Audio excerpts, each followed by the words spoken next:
In 2003, a revolutionary tool emerged, changing the way the world communicated.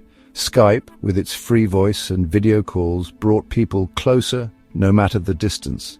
But on May 5, 2025, after 22 years of service, Microsoft officially shut down Skype, marking the end of an era.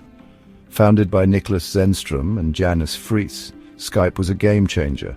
It allowed users to make voice calls over the internet, breaking the barriers of traditional telephony. Its peer-to-peer technology ensured high-quality calls, and by 2012 it boasted over 41 million concurrent users. In 2011, Microsoft acquired Skype for $8.5 billion, aiming to integrate it into its suite of services. However, the transition wasn't smooth. Attempts to merge Skype's infrastructure with Microsoft's Messenger platform led to bugs and user dissatisfaction. As the digital landscape evolved, competitors like WhatsApp, FaceTime, and Zoom emerged, offering more user-friendly interfaces and features. Skype's 2017 redesign was met with criticism, and by the time corrections were made, the market had shifted.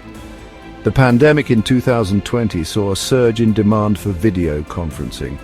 While Zoom became the go-to platform, Skype struggled to keep up, further highlighting its decline in relevance.